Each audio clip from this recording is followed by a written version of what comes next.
सभी को नमस्कार। आज गणित में जो विषय है वो हम प्रतिशत पे बात करेंगे, क्योंकि कॉम्पिटिटिव एग्ज़ाम में प्रतिशत के जो प्रश्न हैं वो आते हैं और उसकी तैयारी के लिए आज ये वीडियो हम शेयर कर रहे हैं। तो प्रतिशत में जो हमने कल बात की थी उसमें दशमलव भिन्न को हम प्रतिशत में कैसे बदल सकते हैं या प्रतिशत को दशमलव भिन्न में कैसे बदला जा सकता है। ये दो चीज़ें हमने कल सीखी थी। आज जो हम शुरुआत कर रहे हैं उसमें अगर हमें किसी संख्या को r% बढ़ाना हो या r% कम करना हो तो उसको हम सीधे तरीके से कैसे निकाल सकते हैं। फॉर एग्ज़ाम्पल अगर हम बात करें यहाँ, जैसे अगर हमें 500 से 20% अधिक अगर प्राप्त करना है तो इसका आंसर क्या है। तो सीधी सी बात है, 500 से 20% हमें ज़्यादा करना है तो इसका जो सीधा फॉर्मूला प्रयोग करोगे वो क्या है, वो रहेगा कि जो संख्या है उसे हम x मान लेते हैं कि x है और उससे हमें जो अधिक करना है वो 100 में हम ऐड करेंगे, 100 + r और उसके बटे में रहेगा 100। अब इसी उदाहरण को अगर हम हल करें, हमें 500 से 20% अधिक निकालना है तो ये जो निकलेगा उसका तरीका रहेगा 500 × 100 + 20 और बाय में 100। तो इसको अगर हम हल करते हैं तो 500 × 120 बटा 100। अब यहाँ इसको हल करें तो 2 0 से 2 0 अपनी कट जाएगी, हमारे पास जो बचेगा वो 5 × 120 जिसकी वैल्यू होती है 600। तो यहाँ आप देख रहे हैं हम बड़ी से बड़ी रकम को सीधे तौर पे जितने प्रतिशत हमें अधिक निकालना है उसको सीधे फॉर्मूले से हम निकाल सकते हैं कि 500 से 20% अधिक। तो उसका हम फॉर्मूला जो लेंगे वो रहेगा, वो संख्या x × 100 + r, यानी जितना हमें अधिक निकालना है और बाय में 100। इसी तरह दूसरा ये है कि अभी किसी संख्या का अगर हमें कितने प्रतिशत कम अगर निकालना है तो उसका जो तरीका हम प्रयोग में लाएंगे वो है x वो संख्या मल्टीप्लाई 100 - r बटा में 100। ये वो r% कम की बात कर रहे हैं कि इतने प्रतिशत कम अगर किसी संख्या का हमें निकालना है तो हम ये फॉर्मूला प्रयोग करेंगे।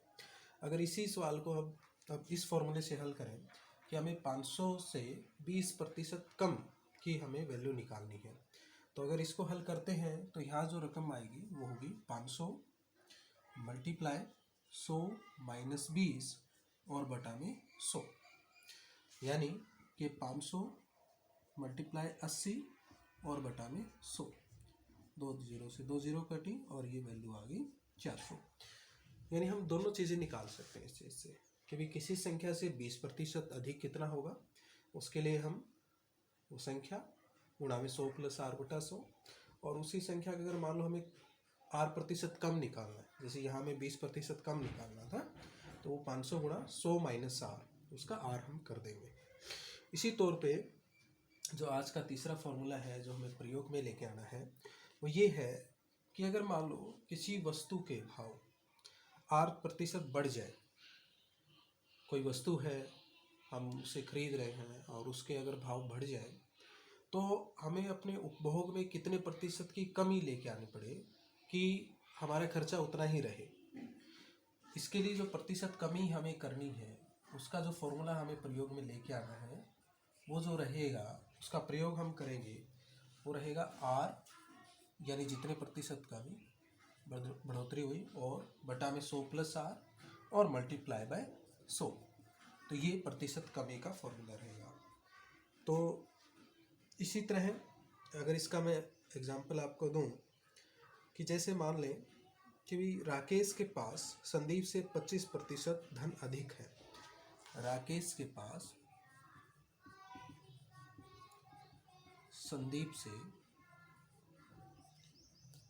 25%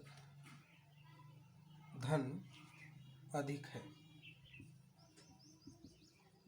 अब यहाँ जो प्रश्न बना वो ये है कि संदीप के पास राकेश से कितने प्रतिशत धन कम है। संदीप के पास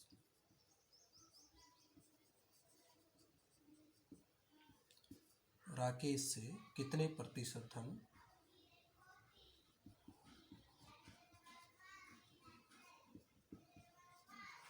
कम है। अब देखिए, कई बार हम सीधा प्रश्न पढ़ते हैं और उसका हल निकाल देते हैं। यहाँ सीधा अगर देखें तो कई बार हम लिख देंगे राकेश के पास अगर संदीप से 25% धन अधिक है, तो सीधे तौर पे हम बोलेंगे भी संदीप के पास 25% कम होगा।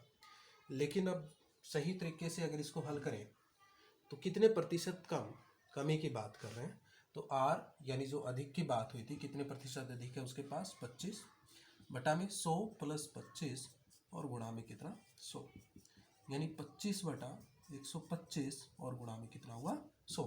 इसे हम कट करते हैं, 25 एकम 25, 25 पंजा 100, 5 एकम 5, 5 दूनी 10 और 20। अब देखिए इसका आंसर कितना आया 20%, यानी उसके पास कितने प्रतिशत धन कम है 20%। तो ये तरीका है आज के लिए। तो सभी दोस्तों से अनुरोध है कि जो भी इस वीडियो को देखें वो लाइक और कमेंट करें और सब्सक्राइब भी करें ज़्यादा से ज़्यादा, ताकि और ज़्यादा मैं वीडियो बना के इसके अंदर डाल सकूँ। धन्यवाद।